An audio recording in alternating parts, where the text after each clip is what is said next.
Bonjour à tous. Dans cette vidéo, je vais vous montrer une méthode, un truc pour retrouver les lois de la tension, ou au moins les utiliser sans avoir à les connaître par cœur. Alors déjà, commençons par rappeler ce que disaient ces lois. Tout d'abord, dans un circuit en série, on a ce qu'on appelle la loi d'additivité. Alors le circuit en série, vous l'avez ici, le générateur, une lampe, circuit en série, il y a une seule boucle. On a mis des voltmètres aux bornes de chacun des dipôles pour mesurer les tensions. Et ce que nous dit la loi d'additivité dans les circuits en série, c'est que la tension aux bornes du générateur est égale à la somme des tensions aux bornes des récepteurs. Voilà pour les circuits en série. En dérivation, on a la loi d'unicité. Alors ici, nous avons un circuit en dérivation, le générateur, et une lampe et une deuxième lampe, où chacune des lampes a son propre chemin pour aller du plus au moins. Circuit en dérivation. La loi d'unicité nous dit que la tension aux bornes des récepteurs est égale à la tension aux bornes du générateur. Donc voilà pour les lois. Alors si vous ne vous en rappelez plus, si vous vous rappelez plus comment on les trouve, vous pouvez aller voir la vidéo sur cette même chaîne qui traite des lois de la tension. Alors il peut arriver qu'on ait du mal à mémoriser ces lois ou qu'on ait du mal à les appliquer. Donc je vais vous donner une méthode pour pouvoir répondre aux questions de calcul des tensions dans un circuit sans avoir à connaître les lois. Alors cette méthode va consister à se représenter le circuit électrique d'une certaine manière. Voyons cette méthode. Alors tout d'abord, il va falloir appliquer trois règles. La première, c'est qu'il va falloir dessiner le générateur à la verticale avec le plus en haut. Ensuite, chacun des fils devra être représenté par des traits horizontaux et chaque récepteur sera dessiné à la verticale. Donc prenons un exemple pour appliquer ces règles et voir exactement en quoi ça consiste. Voici un circuit en série. Le générateur, les deux lampes, une seule boucle. On nous dit qu'il faut dessiner le générateur à la verticale. Donc on le dessine à la verticale. Il faut vraiment se l'imaginer verticalement devant vous. C'est pas juste sur la feuille comme ça. Il faut vraiment s'imaginer avec le plus haut que le moins. Ensuite, partant du plus, il y a un fil. Donc on fait un trait horizontal. Partant du moins du générateur, il y a un fil. On fait un trait horizontal. Ensuite, on repart du plus. Quand on suit le fil, on rencontre la lampe L1. C'est un récepteur, on va la dessiner à la verticale. Après L1, pour aller à L2, il y a un fil. On vous dit les fils se représentent à l'horizontale. Voilà. Et après, nous avons L2. L2, c'est un récepteur, on le dessine à la verticale. Et après, on remarque bien que L2 rejoint le moins par un fil. On a bien un trait horizontal qui relie le moins. Et avec cette représentation, vous allez pouvoir retrouver les lois ou calculer n'importe quelle tension. Appliquons cette représentation et voyons ce que ça donne. On prend ce circuit, alors peu importe qu'il soit en série ou en dérivation, puisque bon, je vous ai dit que ça peut s'appliquer sans qu'on sache si c'est en série ou en dérivation. On imagine que nous sommes des mauvais élèves qui n'apprennent pas leur cours. On prend donc notre circuit. On va le représenter en suivant la méthode. Donc ça, on l'a vu précédemment, le générateur à la verticale, les fils horizontaux, la lampe L1 verticale, le fil entre L1 et L2, et la lampe L2. Maintenant, pour utiliser cette représentation, il faut imaginer les tensions, les volts, comme des hauteurs. À ce moment-là, la tension aux bornes du générateur pourra être représentée par la hauteur rouge, la tension aux bornes de la lampe L1 par la hauteur verte, et la tension aux bornes de la lampe 2 par la hauteur bleue.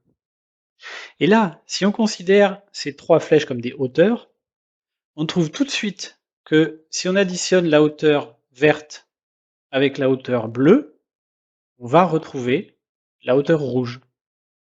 Et bien, ce qui est vrai pour les hauteurs va être vrai pour les volts, c'est-à-dire que la tension U2 plus la tension U3 va être égale à la tension U1. C'est-à-dire ce qu'on a trouvé ici de manière très intuitive avec les hauteurs va être vrai pour les volts. C'est ce qu'on a appelé la loi d'additivité dans un circuit en série, puisque ça c'est un circuit en série. U1 égale U2 plus U3.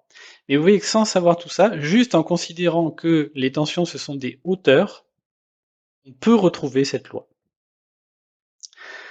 Deuxième application, on prend un autre circuit, et on va voir ce que ça donne. Alors représentons-le avec la méthode, le générateur à la verticale, le plus en haut, on part du plus, il y a un fil, et on part du moins, il y a un fil. Si on continue du plus, et qu'on prend la première boucle là, qui passe par L1, donc on rencontre la lampe L1, qui est reliée directement au moins. Donc on la dessine comme ceci. On repart de L1, il y a un fil pour aller à L2, donc on met le fil à l'horizontale, et on met L2 à la verticale. Et L2 est aussi relié au moins, donc au fil qui retourne au moins du générateur. Nous avons représenté notre montage. Maintenant, qu'est-ce que ça donne sur les hauteurs? Si on considère que nos tensions, les volts, sont représentés par des hauteurs, c'est que la hauteur rouge ici, au niveau du générateur, la hauteur verte pour la lampe L1 et la hauteur bleue pour la lampe L2 vont être exactement de la même taille. C'est-à-dire que là, avec les hauteurs, on retrouve que U1 égale U2 égale U3. On a retrouvé la loi d'unicité des tensions dans un circuit en dérivation. Donc nous venons de voir que notre méthode permet de retrouver les lois dans différents types de circuits, même si on ne sait pas s'ils sont en série ou en dérivation, et même si on ne connaît pas ces lois, on peut les retrouver, sans les connaître par cœur. Et je vous avais dit, ça peut s'appliquer aussi à des calculs de tension. Alors voyons comment on peut faire. Prenons la situation suivante. Ça peut ressembler à un énoncé d'exercice. Nous avons ce circuit ici, avec le générateur et les deux lampes. On a placé un voltmètre aux bornes de la première lampe et un autre voltmètre aux bornes de la deuxième lampe. On vous dit que la tension aux bornes du générateur est de 9 volts. On vous dit ici que la tension mesurée par le voltmètre 3, aux bornes de la lampe 1, c'est 4 volts. Et on vous demande quelle est la tension aux bornes de L2. Alors pour cela, appliquons la méthode. D'abord, représenter le montage.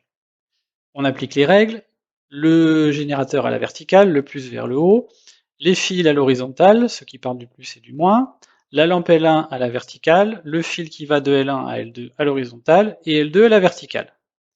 Ensuite, on a dit, on utilise les hauteurs. Donc ici, la hauteur aux bornes du générateur, on la connaît, on nous la donne, là c'est 9 volts. Dans votre tête, vous pouvez imaginer 9 mètres, si vous voulez toujours faire la référence aux hauteurs. On nous donne aussi la tension aux bornes de L1, c'est 4 volts. On peut imaginer 4 mètres. Et on vous demande de trouver la tension aux bornes de L2. Donc, si on fait référence aux hauteurs, c'est de trouver quelle serait la hauteur entre les bornes de L2.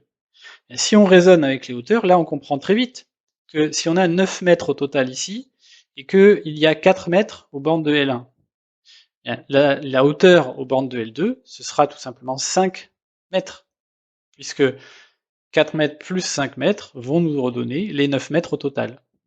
Donc si maintenant on repasse des mètres au volt, la tension aux bornes de L2, ce sera 5 volts. Donc vous voyez, en raisonnant sur les hauteurs, on peut très facilement retrouver une tension qui n'est pas connue. Alors après, il faudrait le rédiger correctement en utilisant les lois. C'est-à-dire que là, ce qu'on a retrouvé, c'est la loi d'additivité. On a retrouvé que la hauteur U3 plus la hauteur U2, c'était la hauteur U1. On l'écrit comme ceci. Ensuite, on remplace par ce qu'on connaît. La hauteur U1, c'est 9 volts. La hauteur U3, c'est 4. Donc on arrive à 9 égale 4 plus quelque chose, le U2. Ce U2, bah, c'est tout simplement 9 moins 4, c'est-à-dire 5 volts. Et on le retrouve aussi avec les hauteurs. C'est-à-dire que c'est 9 mètres. Si on descend de 4 mètres, ben il nous reste 5 mètres pour arriver au sol. 9 moins 4 égale 5. Voilà comment notre méthode nous a permis de trouver une tension qui nous était demandée. Donc cette méthode, si vous voulez, est applicable après à toutes sortes d'exercices du même style. En raisonnant de la même manière, normalement, vous arriverez facilement à trouver la réponse. Donc en résumé, la méthode c'est la suivante. Vous représentez votre montage en suivant les règles, les 3 règles qui ont été vues. Ensuite, vous prenez les tensions, donc les volts, pour des hauteurs. Et en prenant les volts pour des hauteurs, vous pourrez retrouver soit les lois, si on vous les demande, soit vous pourrez retrouver ou calculer n'importe quelle tension qui vous est demandée. Donc il vous suffit maintenant de vous entraîner un petit peu, mais vous verrez que cette méthode est vraiment très simple à appliquer.